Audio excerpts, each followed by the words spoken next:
Bonsoir à tous, bonsoir et bienvenue sur Nos émotions et nous. Je me réjouis de rencontrer Caroline, que je ne connais pas. Mais vous savez que quand je programme des lives en général, c'est 2 mois à l'avance. Donc voilà, ça fait 2 mois que je suis en contact avec Caroline et c'est maintenant que ça se passe.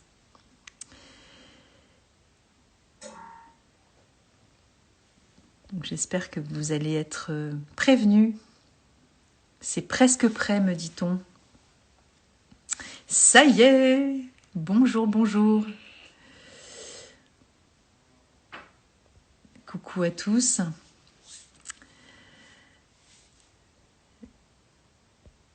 Je ne sais pas si vous connaissez déjà mon compte ou si vous êtes sur le compte de Caroline et vous savez qu'elle arrive. Voilà, Caroline, coucou. Je vais venir te chercher. Euh, merci d'être présent.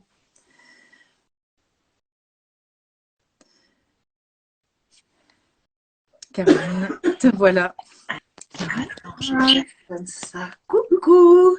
Est-ce qu'on me voit? On te voit très bien. Ouais. Ouais. Sinon, je vais mettre... Attends, parce que il va commencer à faire un peu plus sombre. J'aimerais bien mettre une lumière. Mets de la lumière. Je mets de la C'est lumière. important, hein, la lumière dans notre vie. Oui. C'est capital, même, je dirais. Hop, hop. Pourquoi ça me... C'est où ma lumière? Allez, vite à vite. Tout va bien. Tu veux que je parle en attendant? C'est plutôt cool, non? Bah oui, c'est cool. On est un peu chez nous, quoi, en fait. Hein. Ben, je crois. J'aime beaucoup ton là, paravent avec tes animaux. C'est magnifique. Ah oui, j'aime bien. C'est très joli. J'ai la version femme derrière moi et j'ai la version homme à côté. Je sais pas, ça me fait penser à Lewis Carroll. Je me trompe ou ça n'a rien à voir? Je sais pas, c'est le lapin. Ça fait penser à ça. Oui. Tu vois? Ouais. C'est un parvent. C'est très joli. J'aime beaucoup. C'est pour cacher l'évier qu'il y a derrière. Là, ça y est, j'ai mis de la lumière. Ça va un peu mieux? Ça va très bien. Il me fait peur ce parvent. Ah, ça commence bien. C'est drôle.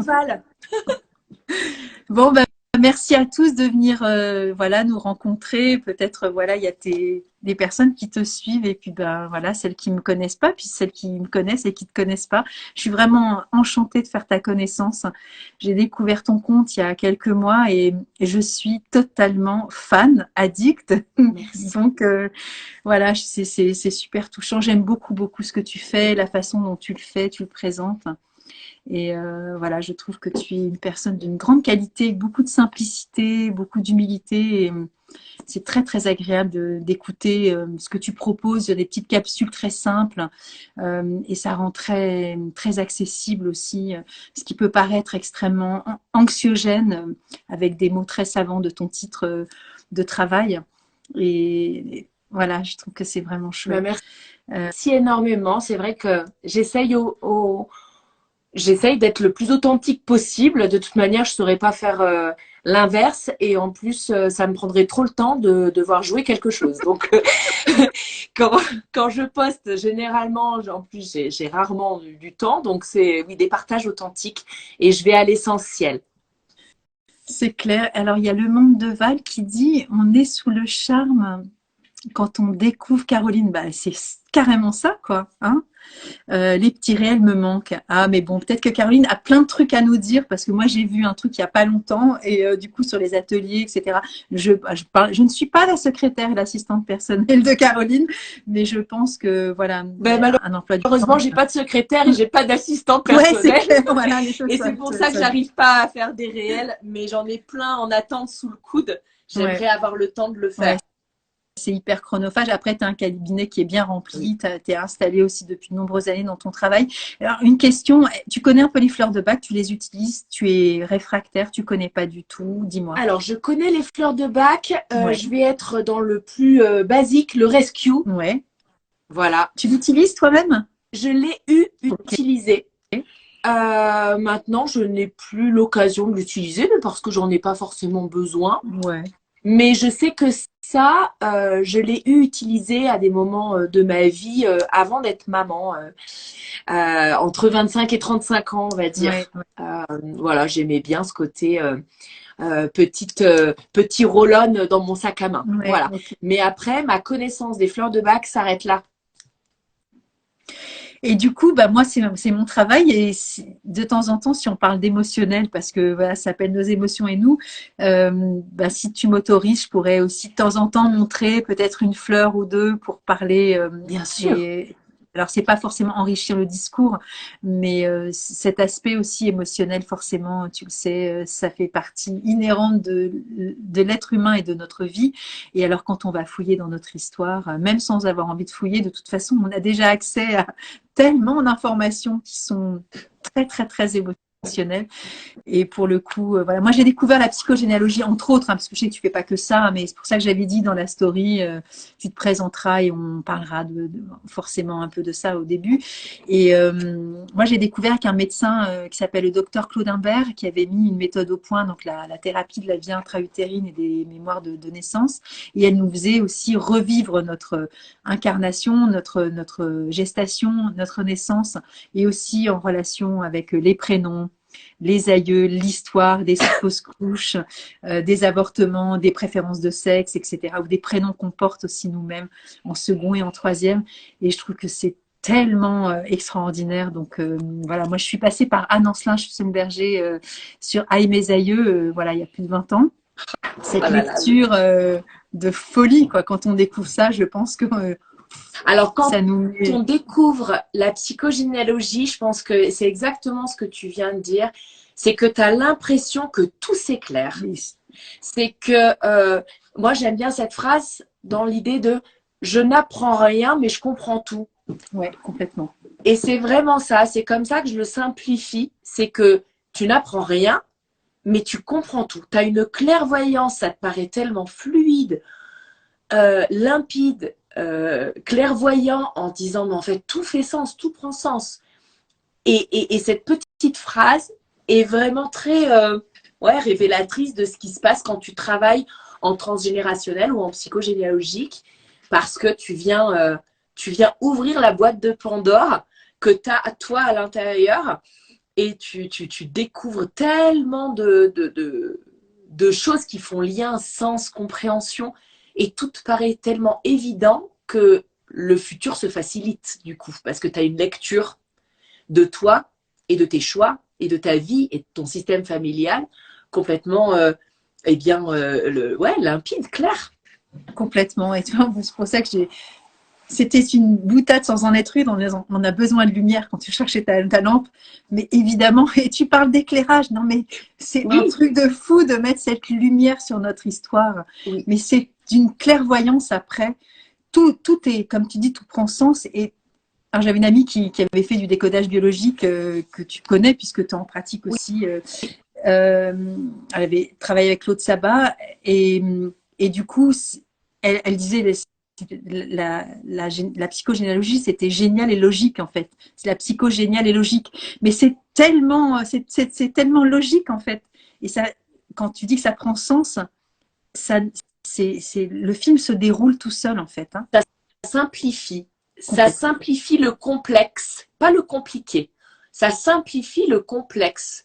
Ce qui peut, alors c'est vraiment par rapport au décodage biologique, on est dans ce qui ne s'exprime pas s'imprime, on est dans ce que le symptôme cache et révèle à la fois.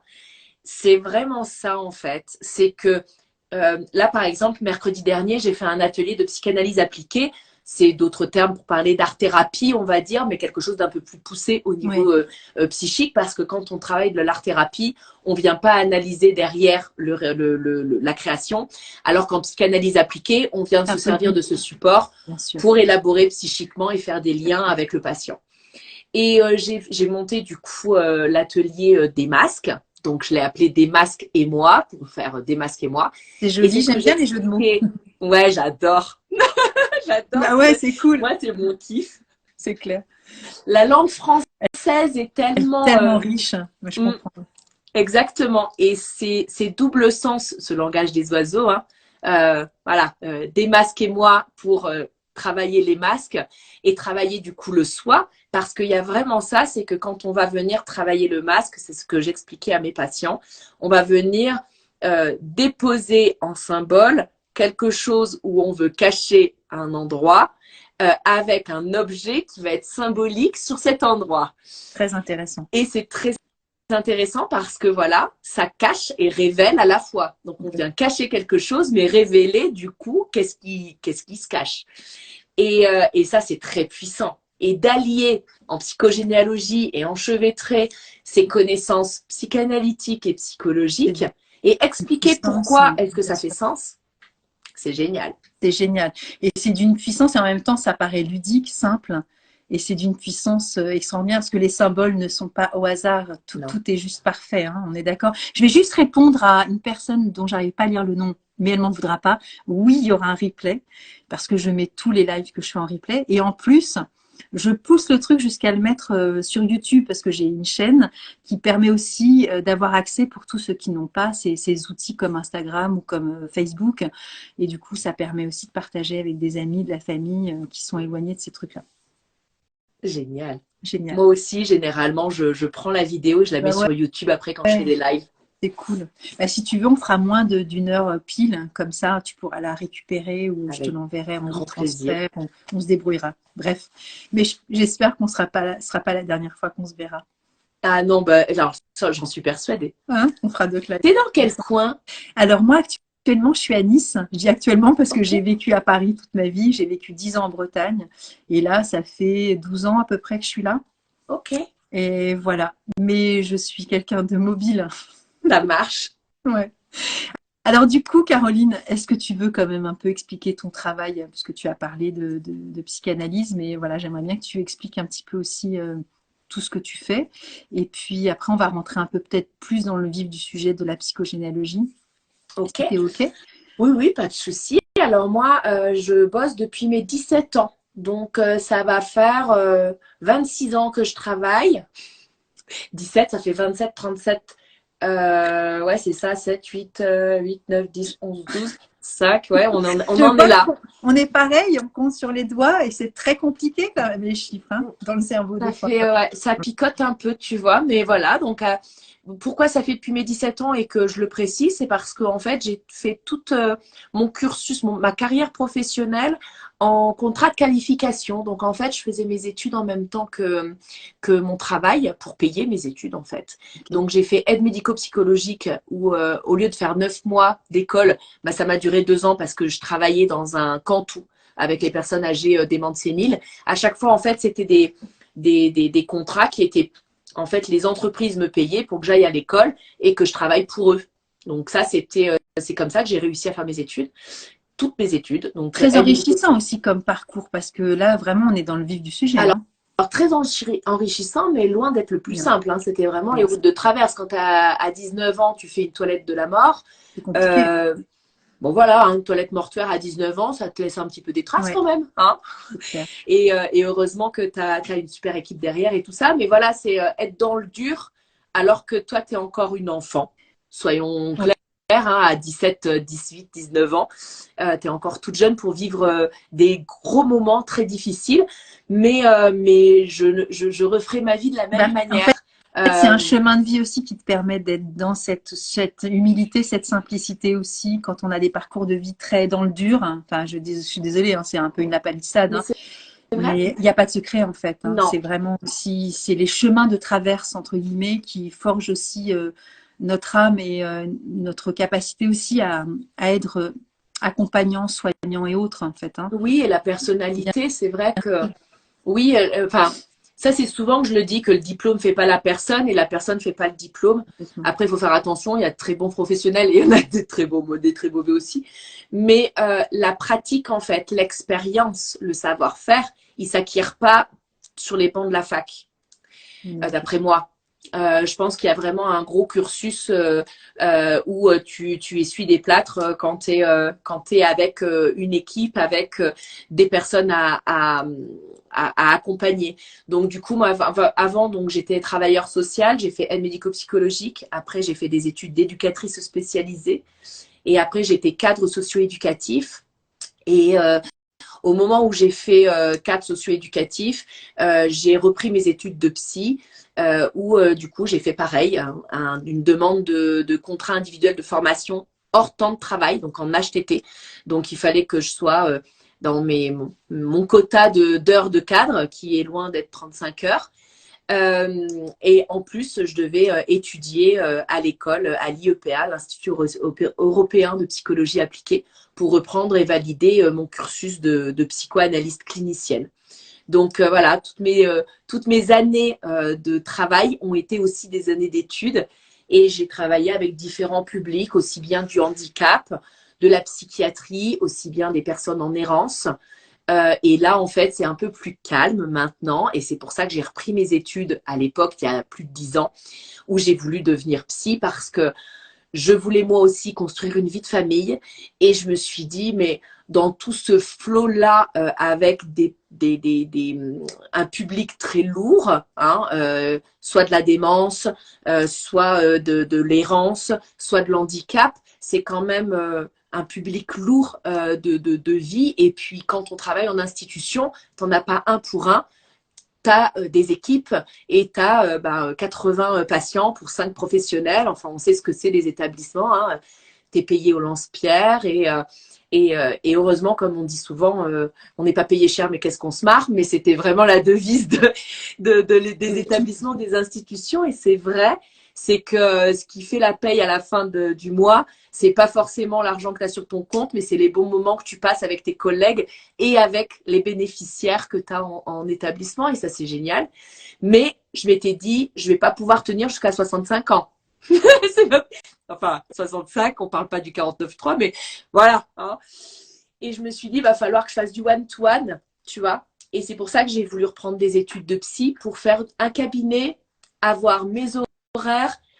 C'est pas plus facile au niveau, on va dire, rythme, parce que quand tu travailles à ton compte, il faut que tu enchaînes des heures pour avoir quand même de quoi vivre. Mais c'est différent qu'en établissement, en institution, parce que tu te bats souvent avec les établissements. Tu te bats contre des moulins à vent, et tu te bats contre plein de choses que eux-mêmes ne sont pas en capacité de te répondre, malgré la bonne volonté. Et c'est pour ça aussi que là, en maison de santé, c'est bien, parce que je suis en cabinet libéral, mais je travaille dans une maison de santé avec les médecins, les kinés, les pharmaciens, et on est tous dans notre truc. Mais si on a envie de travailler, et c'est ça, si on est de travailler avec le bénéficiaire au centre du dispositif, comme je l'ai appris depuis 20 ans, eh bien, c'est possible en fait. Le kiné va régler des problèmes de dos à mon patient qui, lui, en a plein le dos, et le médecin va donner des ordonnances pour les anti-inflammatoires. Et on va être tous les trois à travailler de manière holistique autour du patient, et de manière intégrative, et c'est hyper intéressant, le pluriprofessionnel. Donc, voilà un peu mon petit parcours de vie. Et donc, la psychogénéalogie, c'est arrivé comment dans ton parcours? Ma psychogénéalogie, la psychogénéalogie, quand j'ai repris, en fait, alors il y a 2 manières où je l'ai abordée. En fait, en 2008, quand j'étais éduque, ce qu'il faut savoir, c'est que ma mère, elle a été abandonnée chez sa nourrice, et du coup, elle n'avait pas la connaissance de toute sa famille biologique.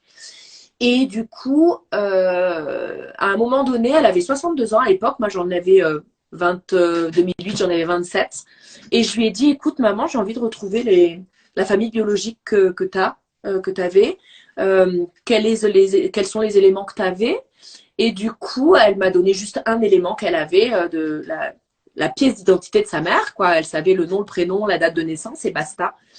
Et en fait, je me suis mise moi-même à faire l'arbre généalogique, et à être sur les forums de généalogie. Alors là, c'est pas de la psycho, hein.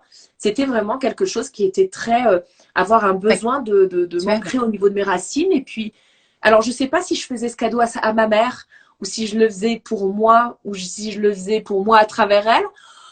Mais en tout cas, j'en avais besoin à ce moment-là, et j'ai retrouvé toute l'histoire de vie de ma mère. Donc ça a été un premier besoin que j'ai eu, et que j'ai senti très favorable et salvateur dans la construction de moi en tant que femme, de moi en tant qu'enfant pour ma maman.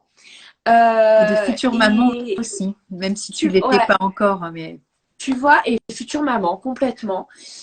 Et du coup, après, quand j'ai repris mes études de psy, parce que je les avais commencé je les avais commencé comment on appelle ça, au CNED, quand j'étais à MP, je travaillais en internat à Paris. Et toi qui es parisienne, j'habitais à Saint-Denis, je travaillais à Bourg-la-Reine. Donc, tu vois le chemin. Et comme je travaillais en internat, Paris, quoi. voilà, quand je travaillais en internat, j'avais tellement de temps de pause que je me disais, qu'est-ce que je vais faire pendant 3 heures, le temps que les gamins, parce que je travaillais avec les 13-17 ans, ils étaient à l'école.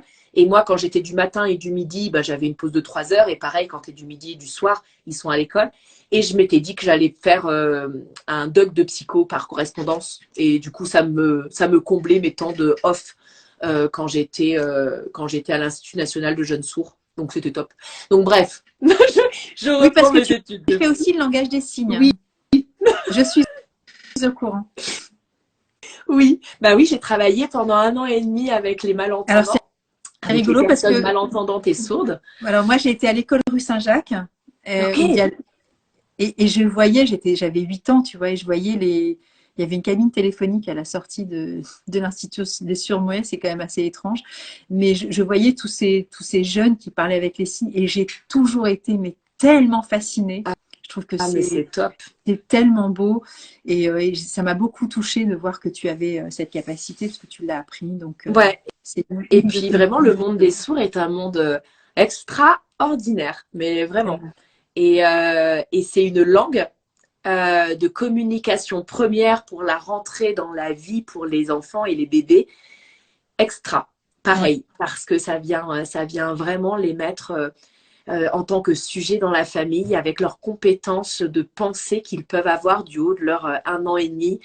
Et ça n'a pas de prix. Enfin, moi, pour l'avoir fait avec mes enfants, voilà. Ouais, il y a des mamans. Il y a une maman qui est très connue, là, qui est Instagrammeuse et qui fait des signes comme ça, qui Little signe les bébés. Bilbao. Ouais, exactement. Et c'est passionnant. Ah ouais, ouais, vraiment. Et, C'est vraiment un plus pour l'entrée dans la vie, ben, on dans fera ce un monde. live dessus, Avec Caroline. Ça plaisir. te va? Voilà, on fera Et ça. du coup, donc, quand j'ai repris mes études de psy, on avait des cours de systémie, on avait des cours de transgénérationnel et on avait des cours voilà, de famille, on travaille à famille. Et j'ai découvert en fait la spécialisation qui n'est pas étudiée à la fac parce que la psychogénéalogie, c'est vraiment, on va dire, l'addition entre la psychologie et la psychanalyse. Et à la fac, la psychanalyse n'a pas bonne presse Oui. parce que la psychanalyse n'est pas scientifique. La psychologie est scientifique. Donc, on va étudier le transgénérationnel et comment un système familial peut vivre et peut, on va dire, euh, faire véhiculer des traumatismes et faire ce côté héritage culturel, environnemental, éducatif, croyance, tout ça, ça s'explique scientifiquement. Bon. Mais tout ce qui va être de l'ordre de la psychogé, donc quelque chose de plus haut, où on va toucher aux morts et à l'absence et à l'inconscient familial, dès qu'on parle d'inconscient familial ou inconscient collectif, on perd un petit peu les gars qui ont fait des facultés. Parce qu'on va au-delà du système de pensée, on va au-delà de la conscience, et du coup, on va dans ce qui nous échappe, à nous les mentales, les mentaux, et du coup, ben, ça ne peut pas être prouvé scientifiquement, puisque c'est très subjectif dans le référentiel symbolique qui est propre à chacun. On va avoir un inconscient collectif où le chien, c'est la fidélité, la colombe, c'est la paix, ok.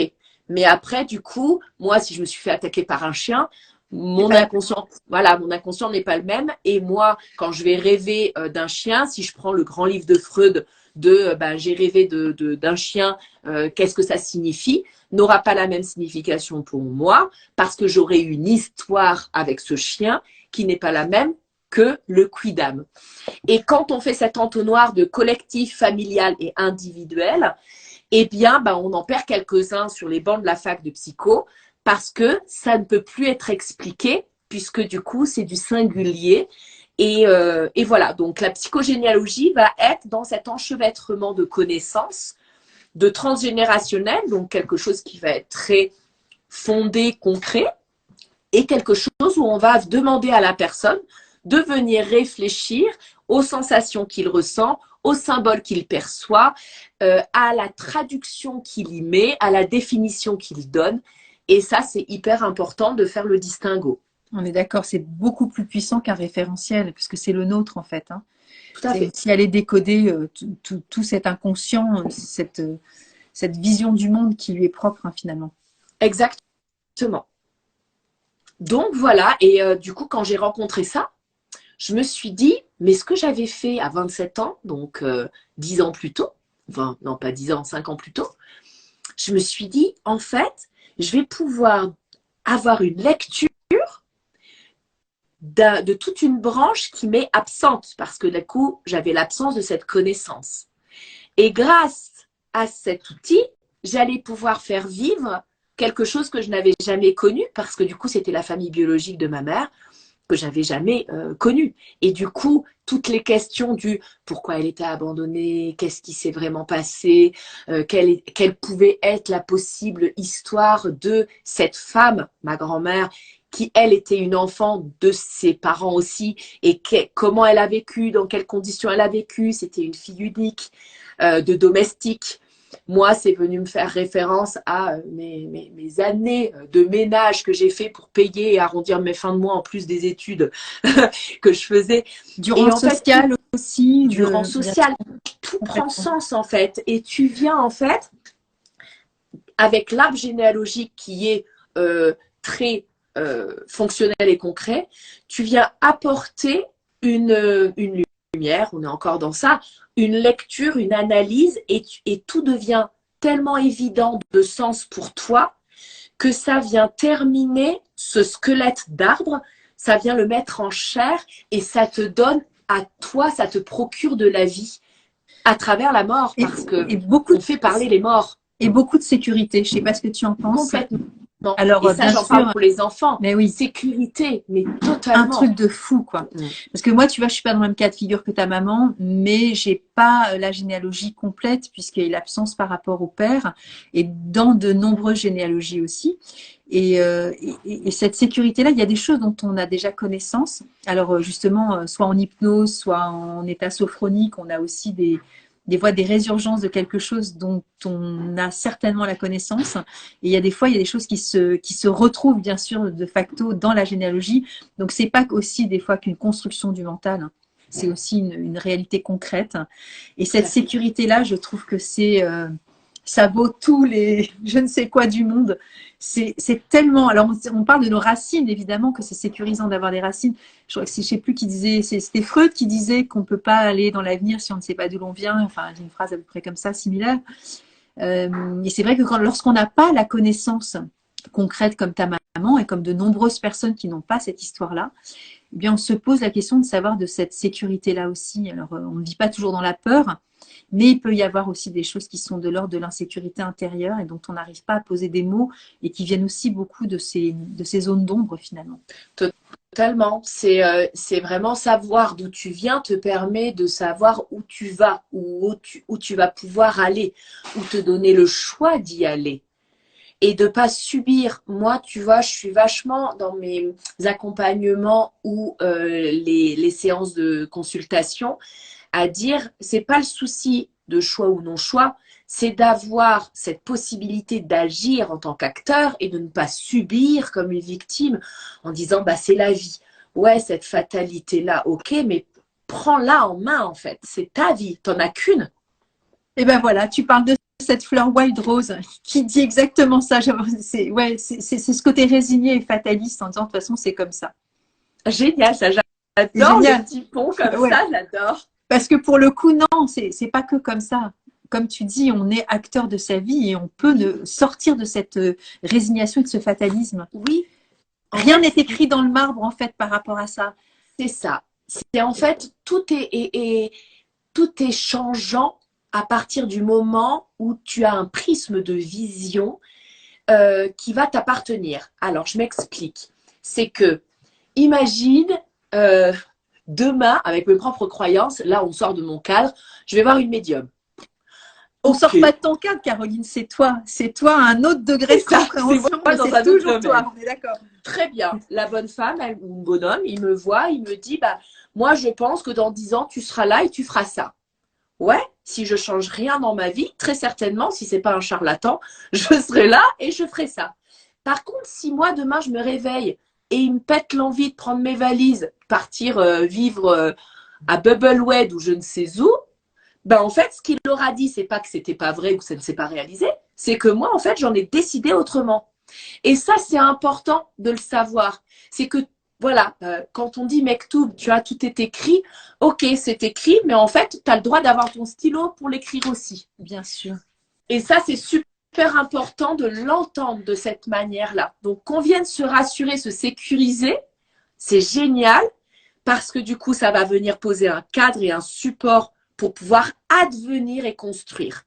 Et avec l'enfant, quand tu travailles, alors moi, ce que j'exploite en cabinet et ce que je fais avec mes propres enfants et ce que j'explique, ce que je diffuse, c'est que pour moi, on ne fait pas de psychogénéalogie avec un enfant. Simplement faire de la généalogie va suffire parce que tu vas lui poser un support et un cadre sécuritaire qui va lui permettre à lui, en fait, d'explorer psychiquement ce dont il a besoin. Parce qu'il va comprendre qu'il appartient dans quelque chose qu'il a hérité, mais qu'il est lui-même acteur de quelque chose pour le futur.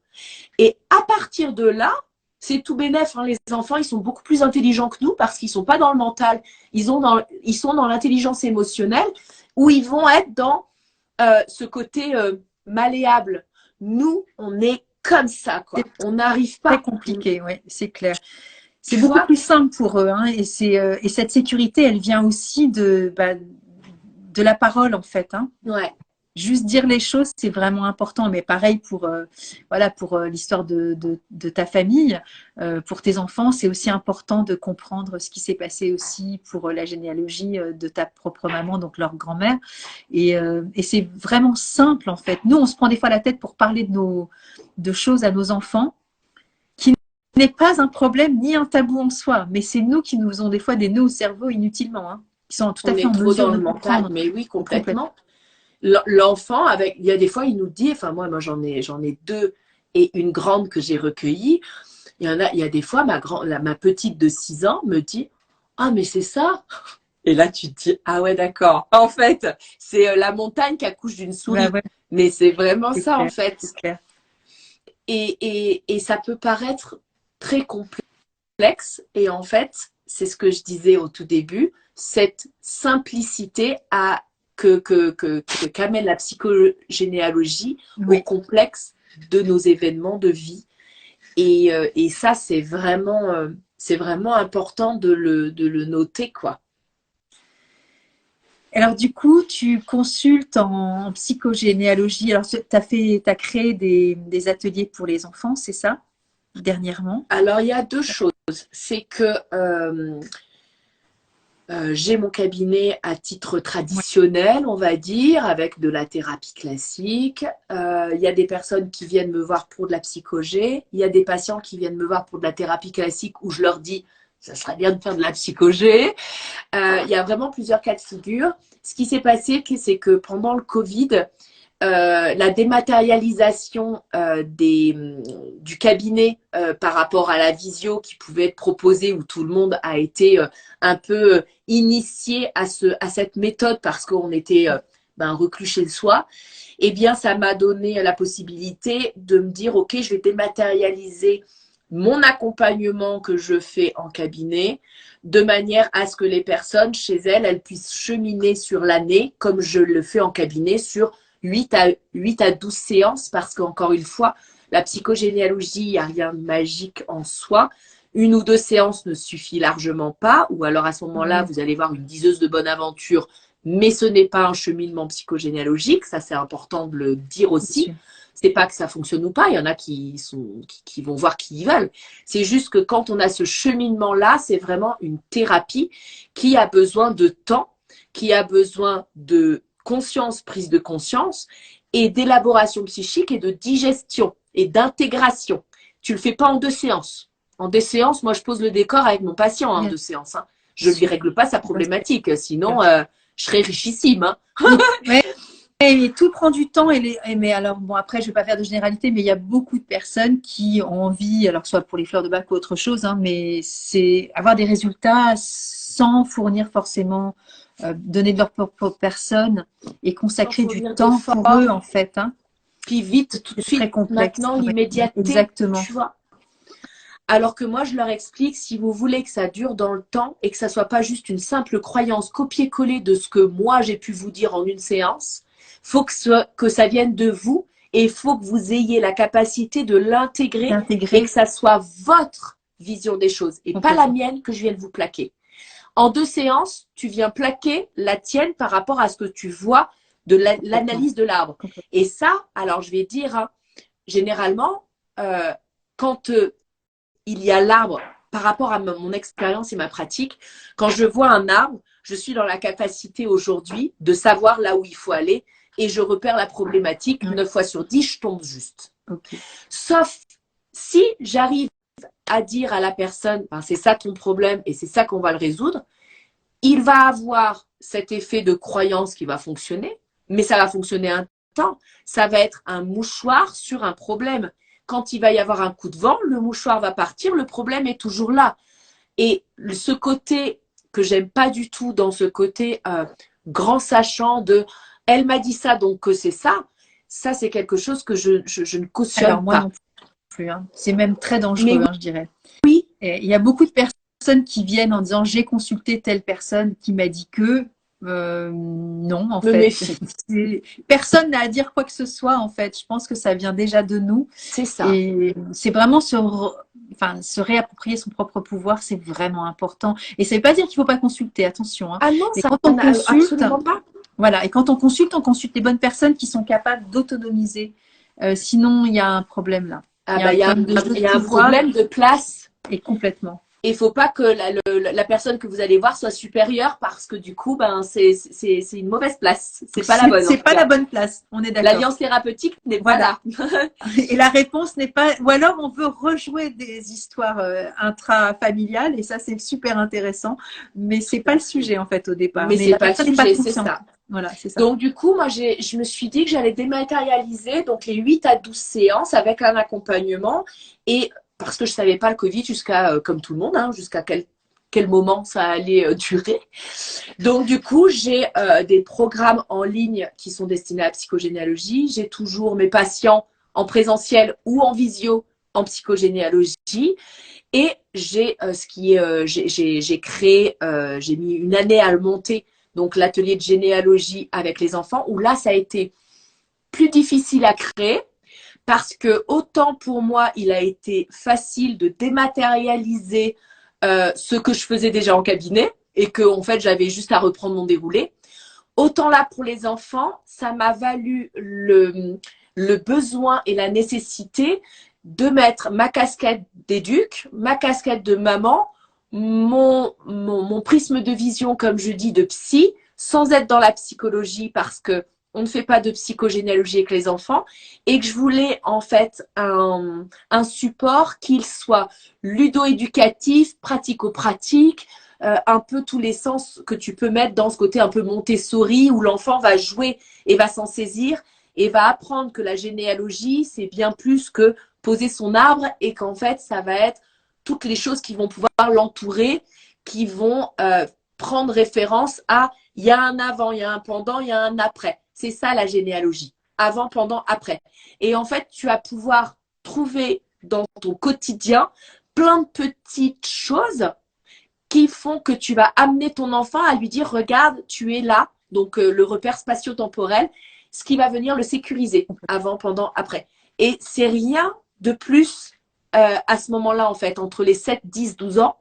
Faut pas aller chercher plus loin que déjà cette explication d'organisation chronologique que l'enfant n'a pas forcément. Entre le passé, le présent et le futur, il l'a pas forcément. Et le fait qu'il se situe sur une ligne de temps est déjà quelque chose d'énorme pour sa sécurité et son cadre. Ouais, et intégrer la notion aussi du deuil, du décès des absents, de ceux qui sont là et dont on doit réhabiliter aussi Tout à fait. l'espace. Et tu vois, tout ça, alors que c'est le plus simple qui est compliqué à mettre en place parce que vraiment attention, on ne fait pas n'importe quoi avec les enfants. Ouais. Alors, c'est pas qu'on peut faire n'importe quoi avec les adultes, c'est que l'adulte va avoir une capacité à la critique, à l'autocritique, Ouais. et tant mieux. Enfin, dans Excuse-moi, les... t'entends pas trop de bruit, c'est bon là, Caroline? Non, ça Non. gêne pas? Ok, ok, merci.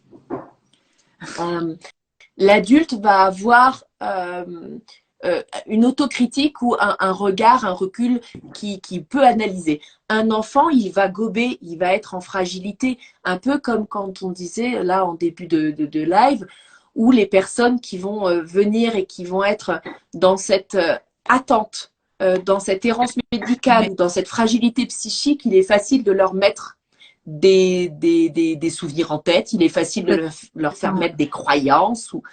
Et l'enfant va être dans ce côté où le cerveau va être malléable, et si on lui dit bah c'est ça, et moi je t'explique que je sais, et c'est comme ça, tu vois, Ouais. t'es dérangé Ouais, je suis dérangée, il y a du bruit, j'ai du mal à t'entendre. à te Vas-y. concentrer. Ouais, oui, excuse-moi. Alors du coup, fallait pas, voilà, fallait rester dans quelque chose de très cadré pour que du coup ça soit accessible à l'enfant et pour que ça soit ça, son jeu à lui, Ouais.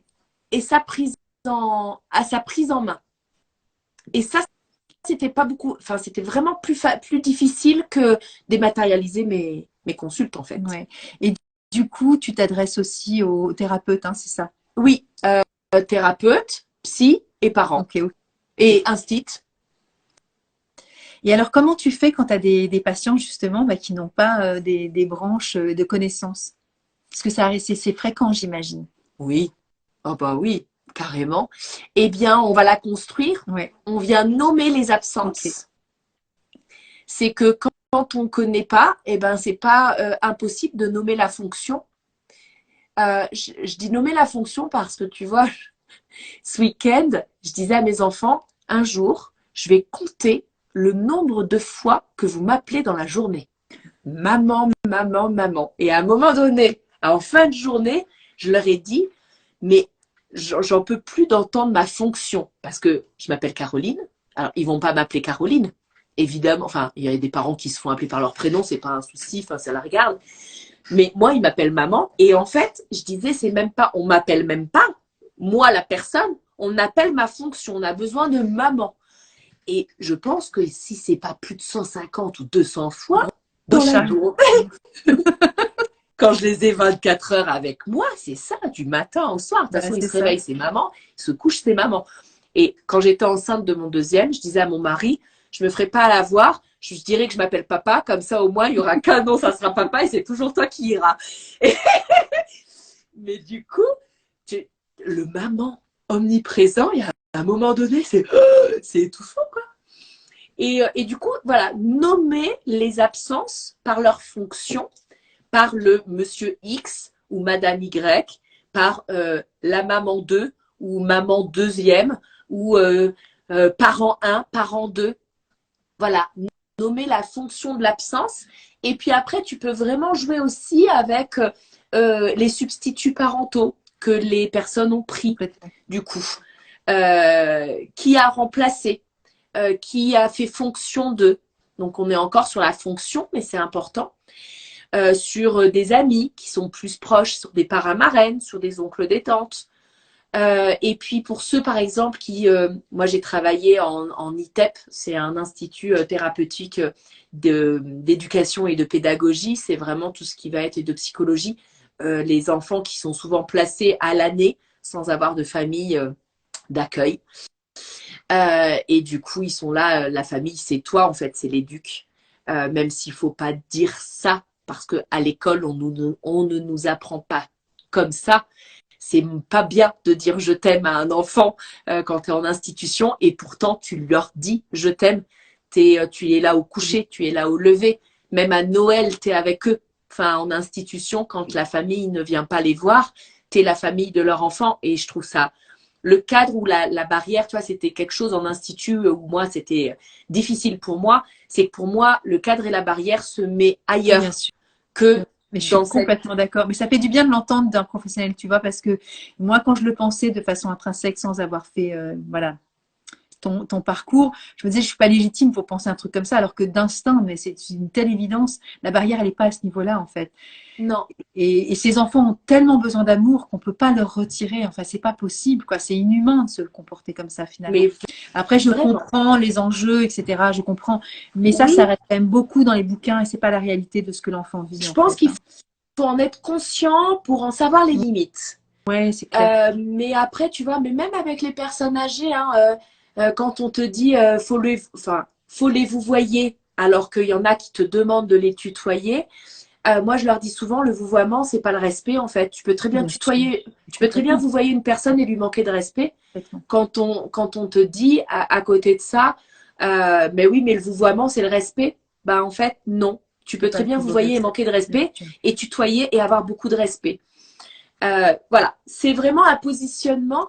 Et du coup, ben, pour ces personnes-là qui n'ont pas la connaissance ou des enfants nés sous X et qui se retrouvent dans des foyers sans jamais être adoptés ou accueillis, eh bien, il est possible de faire un arbre fictif, un Génial. arbre de cœur, un arbre de vie qui t'appartient parce que, Génial.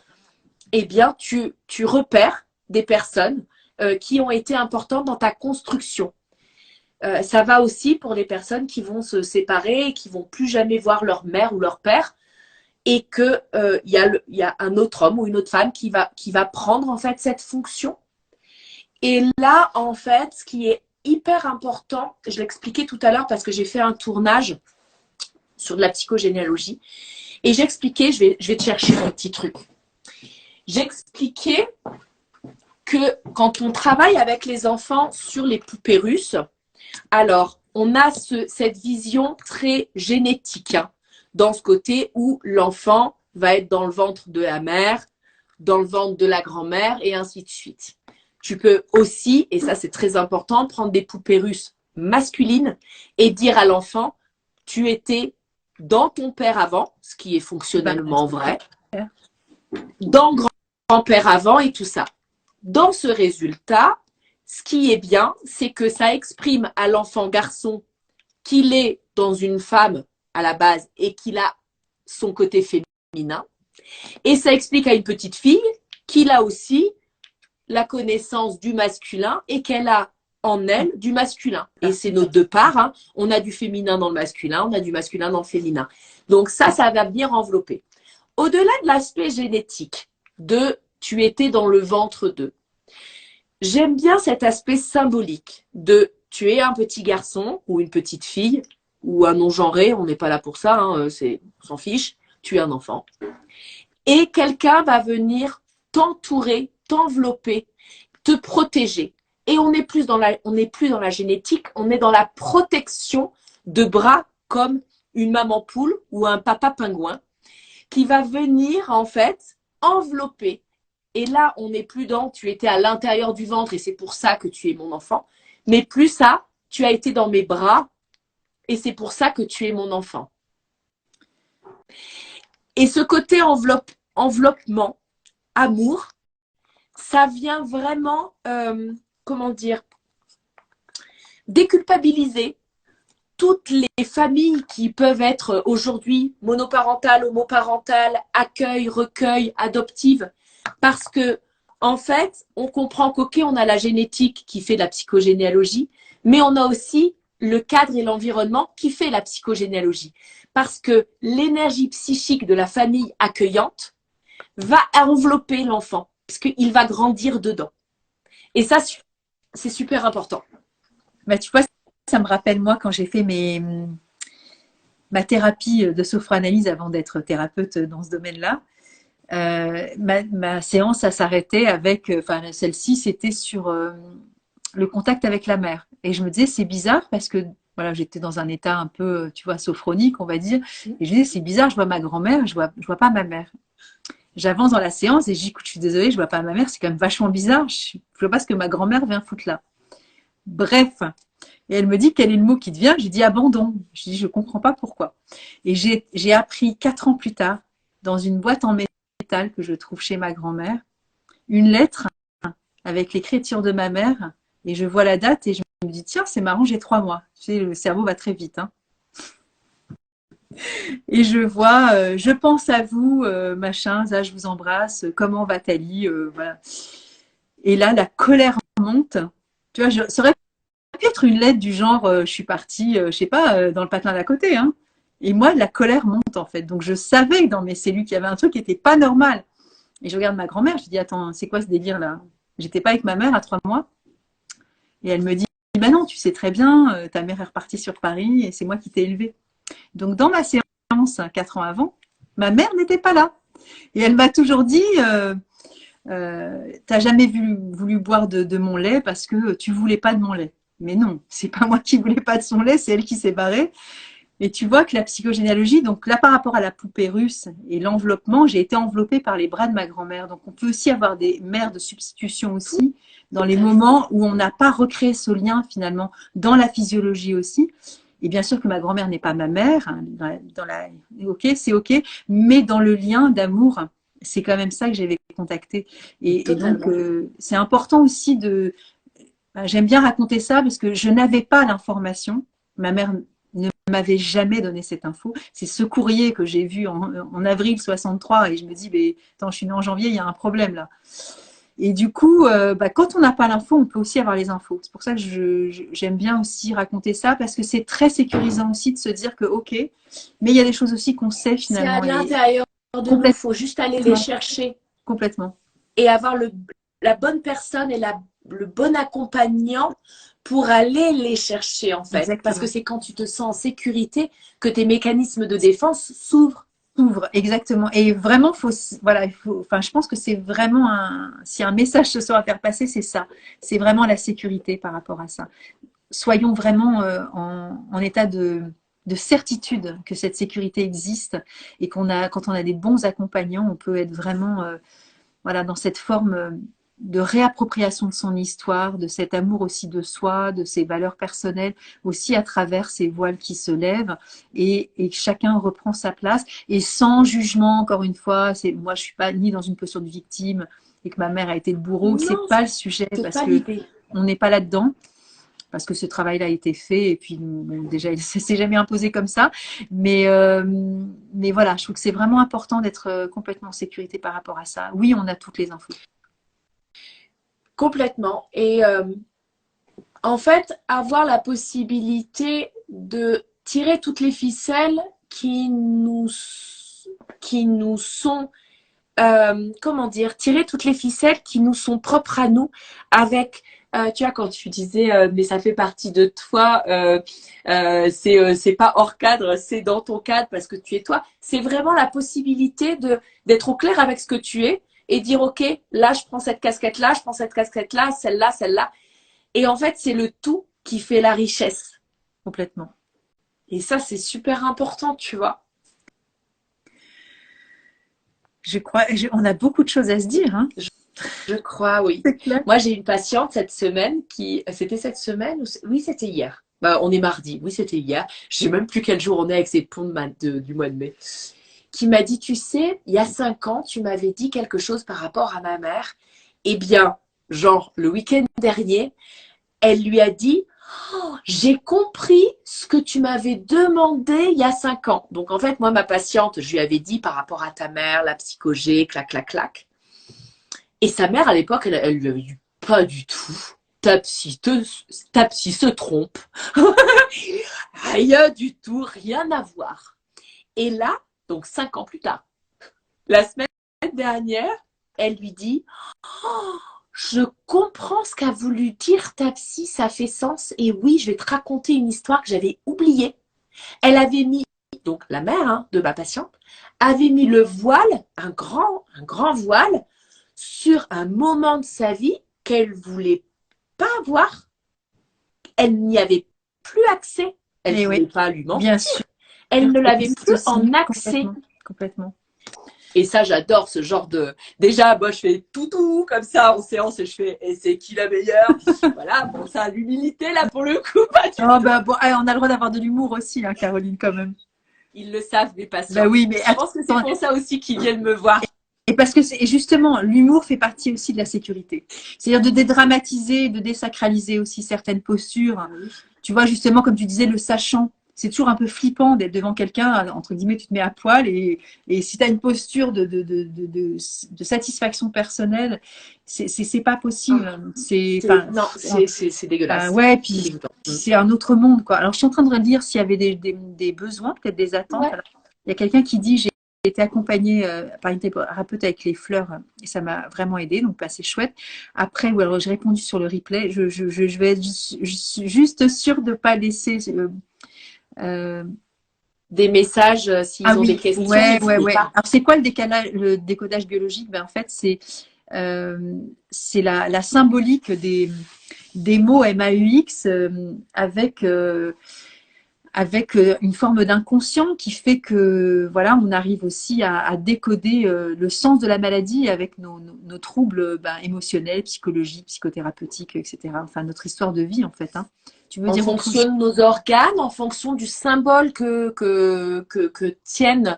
maintiennent nos organes, et puis au niveau de la création du symptôme par son sens. Et ça, c'est intéressant de le savoir comme ça, le décodage biologique, c'est vraiment le sens du symptôme. Et moi, j'invite mes adhérents ou mes patients à, euh, à, à trouver le verbe de leur maladie. Je l'explique comme ça, dans le sens, c'est Thibaut Fortuné qui est très bon dans ce décryptage de la maladie par la psychogénéalogie, où il va parler justement de trouver son verbe. C'est que quand on va avoir un organe, l'organe a une fonction très scientifique, Ben, et fonctionne. après il va amener à quelque chose qui va être de l'ordre du cadeau plus que de quelque chose qui nous pèse. Par exemple, les poumons, ça va être lié à la tristesse, mais les poumons, sa fonction, c'est la respiration, donc besoin de respirer. Donc, quel est ton verbe par rapport à ça qui te fait sens dans ta vie? À quel organe a sa fonction et a son verbe? Et je pense que ça donne vraiment cette possibilité d'élargir cette connaissance de soi, de lecture de ce qui peut nous arriver en fonction de ce qui se passe à l'intérieur de nous. Trouver son verbe. Alors moi, j'avais un exemple très rapide et très concret. Je suis avec mon petit garçon qui commence à se plaindre à l'aine. Il doit avoir, je sais pas, peut-être 6 ans, un truc comme ça, 6 7 ans. Et plutôt 6 ans. Et donc, je vais consultation chez le médecin et elle me dit, oulala, tu l'emmènes vite à l'hôpital. Il y a voilà, quelque chose qui ne va pas. Et donc, je vais faire des analyses, etc.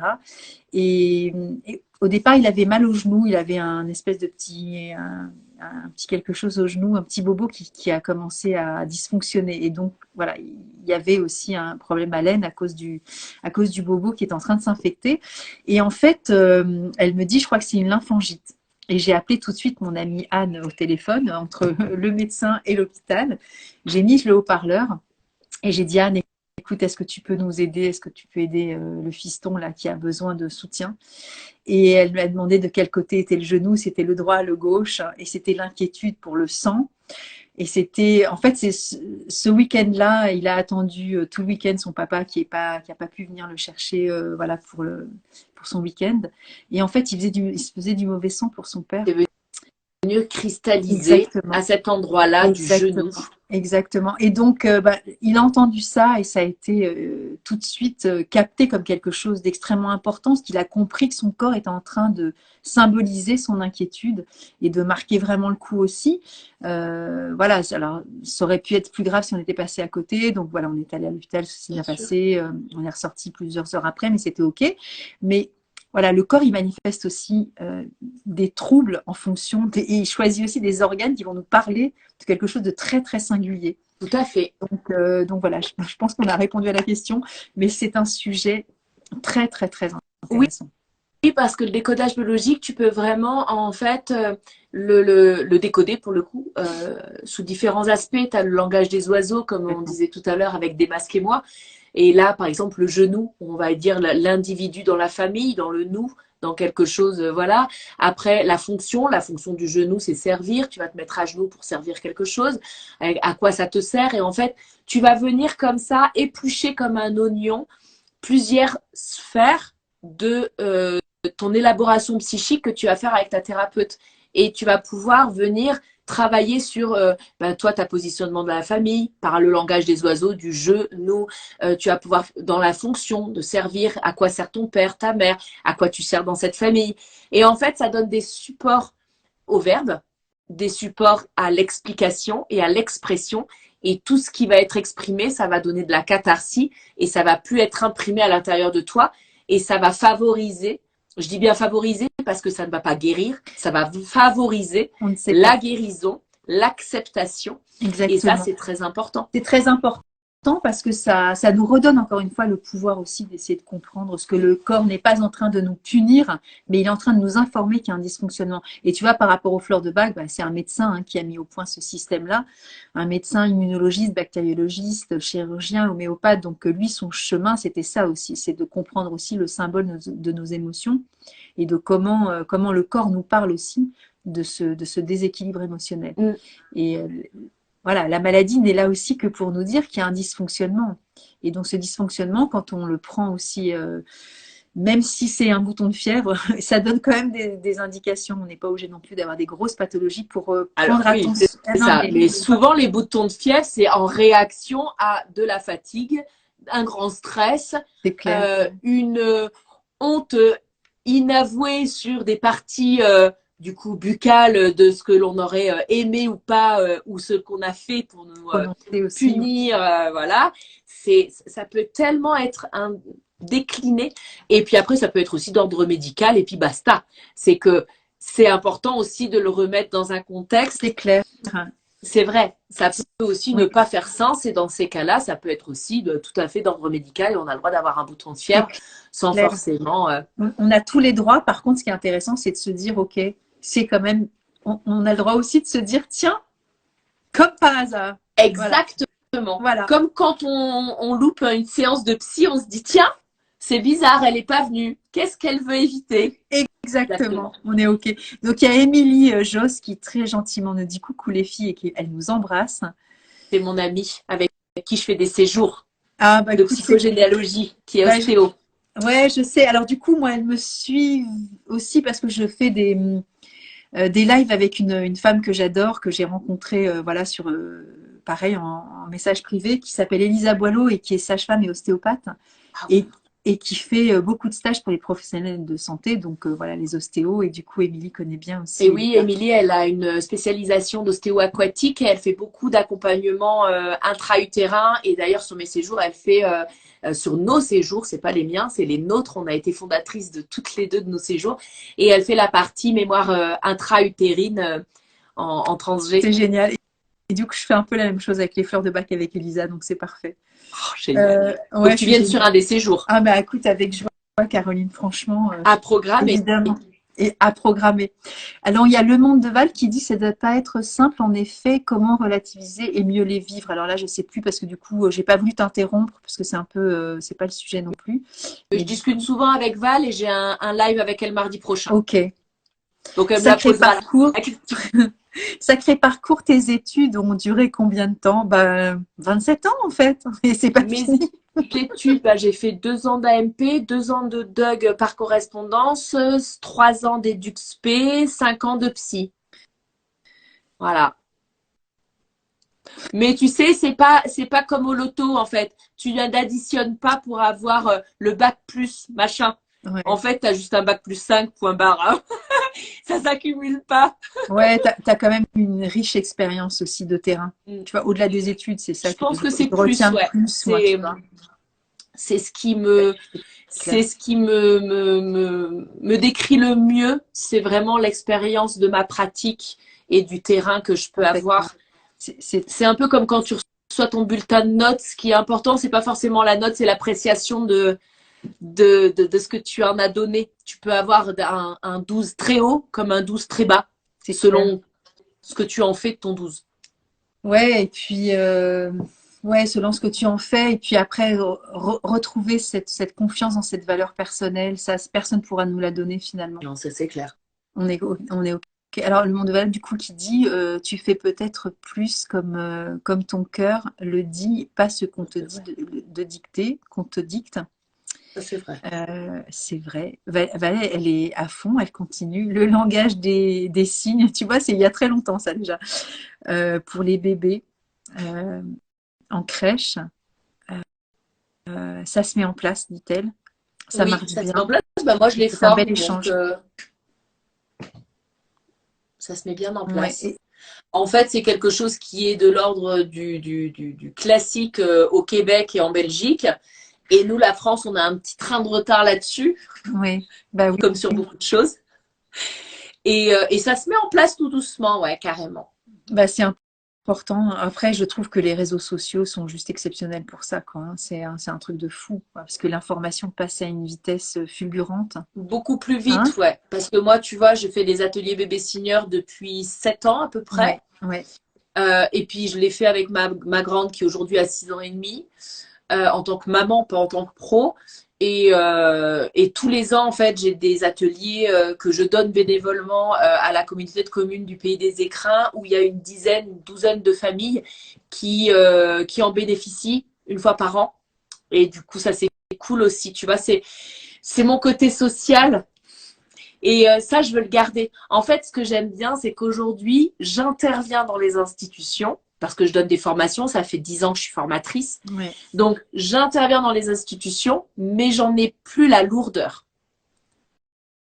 Et j'admire les personnes et le personnel qui y sont encore parce que grâce à eux, les institutions, on en a besoin. Continue, bien sûr. Et je sais tellement et ô combien, pour avoir fait 18 ans d'institution, combien est-ce que c'est difficile d'être salarié dans une institution et dans des établissements médico-sociaux. Et je leur tire mon chapeau. Et c'est pour ça que j'aime intervenir aussi en tant que professionnelle et qu'ancienne salariée parce qu'en fait, je parle leur langage. Je sais ce qui les emmerde, je sais ce qui leur plaît. Et c'est ce qu'ils aiment aussi chez moi quand je leur donne une formation, c'est que moi, je leur dis direct en arrivant, je dis attention, je vais pas vous donner un outil où vous allez ressortir avec des étoiles dans les yeux pendant 3 jours. Et puis, en fait, ça sera pas mis en place parce que pas de Pas de moyens, pas budget. de temps, pas de capacité. Je dis, moi, les outils que je vous donne, c'est quelque chose que vous allez pouvoir mettre en pratique dès demain parce que vous n'allez pas demander à votre chef d'avoir une subvention ou du temps ou de réorganisation. Parce que je sais comment ça se passe, en fait. C'est que, ouais, sur le papier, c'est très beau, mais en fait, ça n'existe pas. Donc, ils aiment bien ça aussi. Et ça, je suis contente, en fait, d'avoir aujourd'hui la possibilité de venir leur apporter ça, tu vois. C'est précieux. C'est cool. Ouais, c'est cool. Et du coup, il y a Guylaine Laurent qui dit bonsoir. Comment parvenez-vous à gérer les liens avec les enfants dont vous vous occupez en institut par rapport notamment à l'attachement qui peut se créer entre eux et vous? Ah bah ça, après, il faut que dans les institutions, il y ait des professionnels comme des psychologues Ouais, où tu peux avoir des analyses de la pratique. ouais. Les analyses de la pratique une fois par mois, normalement, c'est une obligation dans les institutions. Normalement, l'État donne des subventions pour ça. Et du coup, les salariés, ils sont en groupe et ils parlent du coup de leurs difficultés, justement, de mettre ou de ne pas mettre ce lien, cette barrière, ce cadre. Et comment est-ce que eux, ça peut les activer et réactiver certaines choses. Et après, c'est un peu comme tout, c'est que toi, tu as ton truc à faire dans l'institution avec les possibilités qui te sont données par des analyses de la pratique. Mais toi, toute seule, tu peux aussi aller consulter et aller expliquer en thérapie ce qui va et ce qui va pas par rapport. On fait pas éduque. Enfin, c'est des éduques, c'est des professions de vocation. C'est clair. Et alors, ce que je trouvais vraiment intéressant, c'est aussi, et c'est un peu des fois dommageable, mais c'est quand on fait ce genre de métier, on est des aidants, mais on se fait pas aider soi-même. C'est compliqué aussi, parce qu'on est souvent, enfin je dis on, moi je ne suis pas du tout éducatrice spécialisée, mais je vois bien que les soignants, les professionnels de santé, ne s'éduquent pas eux-mêmes pour eux en fait, ne prennent pas soin d'eux. Et ce sont des aidants, des sauveurs, des sauveteurs. Et ça s'arrête là. Et ils n'ont pas le temps aussi. Hein. C'est pas, je n'incrimine personne. Hein. Mais il y a ce côté déni de soi-même dans ce côté vraiment sacerdotal aussi du service à l'autre. C'est Et c'est très intéressant quand tu parles de déni de soi-même parce que c'est vrai que les soignants, ils ont tendance à être dans vraiment ce côté où je vais te sauver et je vais tout donner, mais je vais m'oublier. Et c'est grâce à ça que je m'oublie d'ailleurs. Donc c'est un cercle Complètement, vicieux. complètement. C'est très Et tu vois, délicat, moi, mais c'est quand, important de prendre conscience de ça. quand j'étais, parce qu'il y a vraiment des possibilités quand j'étais cadre socio-éducative, et s'il y en a qui écoutent en fait cette vidéo ou ce live et qui ont un statut de chef d'équipe ou de directeur d'établissement, il y a la possibilité, moi c'est ce que j'avais mis en place, j'avais mis une convention avec l'hôpital de là où je travaillais, donc j'étais cadre social éducatif dans une association et j'avais mis en place avec l'hôpital une convention qui en fait qui prenait par la psychologue de l'hôpital 10 séances de prise en charge pour chacun de mes salariés, pour chacun de mon équipe. Donc, il y avait une vingtaine de personnes, une 30, non, j'ai quitté le boulot, il y en avait 32, j'avais 32 salariés et j'avais 180 bénéficiaires. Et sur les 32 salariés, il y avait la possibilité que les 32 puissent bénéficier de 10 séances avec la psy de l'hôpital qui était pris en charge. C'est que quand tu vas voir la psy de l'hôpital, si moi, lambda, je vais à l'hôpital en disant j'ai besoin d'un suivi, mais du coup, j'ai pas les financements, la psy de l'hôpital te prend. Ça ne se sait pas beaucoup, mais Dommage, ça existe. bien sûr. Exactement. Et en fait, moi, en tant qu'association et cadre associatif, j'avais mis en place pour la trentaine de mes salariés cette possibilité de convention. Alors, il y en a plein qui la prenaient, il y en a plein qui la prenaient pas, mais ça leur appartenait. Et en fait, une fois par mois sur l'année, ils pouvaient aller voir la psy, pas, enfin, gratuit, dans le sens où c'était pris en charge par l'hôpital, et c'était une convention que j'avais montée. Et ça, en fait, il faut juste se donner la peine. Alors, c'est chiant, hein, c'est pas, on va dire que c'est pas la priorité des établissements, mais moi, je partais du principe que si mes salariés étaient bien, ils seront bien avec leurs bénéficiaires. Et c'est pour ça, en fait, que je mettais en place ce genre de petites choses qui fait que, aujourd'hui encore, quand je croise mes salariés, ils sont « Ouais, c'est Caro » et tout, parce qu'ils ont un grand et bon souvenir de moi, parce que c'était la belle époque, comme ils disent. Et c'est vrai que c'était la belle époque parce que je les prenais en considération pour qu'ils travaillent mieux. En fait, c'est un investissement pour qu'après, il y ait un meilleur résultat. Mais c'est clair. Et ça, c'est super important. Mais à l'hôpital, les hôpitaux, les CHU peuvent avoir la possibilité de mettre des conventions. Alors peut-être pas, là, nous, on habite une petite ville et du coup, c'est pas, l'enveloppe n'est pas, on va dire, très utilisée parce que ça, c'est pas trop su. Mais ne serait-ce que faire le geste en tant que patron de dire, tu as 5 séances d'offert, va le voir s'il y a besoin. Rien qu'avoir cette possibilité, je trouve que c'est un gain pour le salarié, quoi. C'est clair. Tu vois? Et j'en parle en tant qu'avienne travailleur social. Mais c'est vraiment ça. Ça devrait être généralisé, mais il y a tellement de choses que l'on ne sait pas qui existent, mais qu'on ne vient pas nous dire et qu'on découvre après. C'est pour ça que là, j'informe ce que j'ai pu faire parce que ça peut donner l'idée à des gens. Bien sûr. C'est cool. Et donc, il y a Choubis Family qui dit très belle découverte. Merci. Elle te tague et elle dit grâce à toi. Écoute, c'est très intéressant, mais oui, c'est passionnant. Plus qu'intéressant, je dirais. Moi, j'ai passé un super moment à tes côtés, Caroline. Je suis vraiment enchantée, mais j'en doutais pas un seul instant. Donc voilà, je suis comblée. Merci énormément. Je voulais aussi présenter mon livre. Oui, bien sûr, bien sûr. Que j'ai construit vraiment en guide. Donc, c'est pas un livre soporifique où on va se prendre plein de théories de psy dans la figure. En fait, comment là je parle, là c'est comme ça que c'est écrit.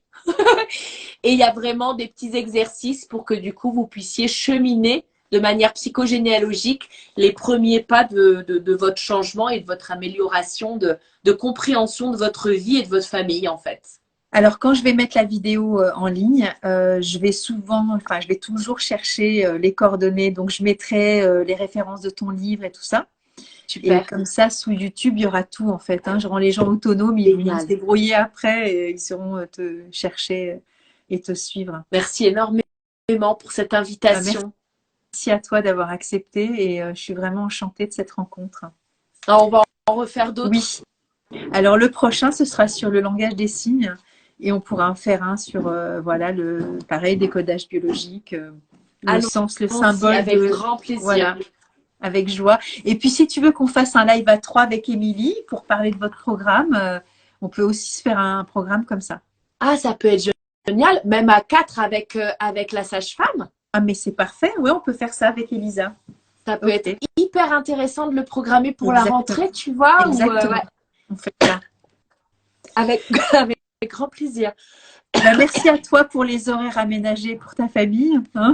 Tu m'avais expliqué. Il y a mon Voilà, mari bon. qui m'a mis tu rentres Bah tard. ouais, J'ai vu le message à un désolé. moment donné. Ouais, voilà, bon, c'est pas très grave. Bon, 14 minutes. Allez, c'est pas très grave. Je t'embrasse, Il n'y a Caroline. pas de souci. Et Merci puis, beaucoup. merci beaucoup. Et passez tous une bonne soirée. Merci d'être venus et à très bientôt. À très très vite. Merci pour l'invitation Merci. encore. Merci à toi. Au revoir. Bye.